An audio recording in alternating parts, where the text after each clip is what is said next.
السلام عليكم. بخطوات بسيطة جدا هتقدري تنظمي وقتك في الصلاة. أول حاجة هي النية. انوي حالا انك هتنظمي نفسك في الصلاة، وخدي عهد بينك وبين ربنا انك مش هتفوتي اي صلاة. تاني حاجة الدعاء. ادعي ربنا كتير جدا ان هو يثبتك في الصلاة ويحببك فيها، وكده انت استعنتي بالله. تالت حاجة المكان. افرشي المصلية في مكان محدد في البيت، وما يكونش بيعدي عليه اي حد، وخلي السجادة في مكان ثابت علشان ما تكسليش. رابع حاجة الوضوء.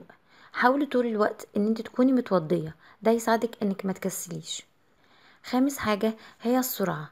لما تسمعي الأذان سيبي أي حاجة في إيدك واجري على المصلية. الله أكبر الله أكبر، حي على الصلاة، حي على الفلاح. وبعد كده شوفي انت كان وراكي ايه وكملي. سادس حاجة انك تصحي جوزك او ابنك او بنتك لو كانوا نايمين في وقت الفجر، وتقولوا لهم ان هما يقوموا يصلوا. ده مرة في مرة هيخليهم يصحوا لوحدهم. سابع حاجة ما تنسيش تدعي للآخرين، لأن الملائكة هترد عليكي وتقولك ولك من مثل. بعد ما تخلصي الصلاة ما تنسيش الأذكار.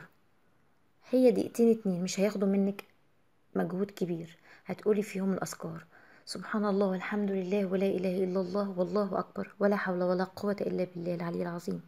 لو عجبك الفيديو ده أرجو أن انت تنشريه وتعملي مشاركة بين أصحابك. أشوفك على خير إن شاء الله في نصيحة تانية، والسلام عليكم ورحمة الله وبركاته.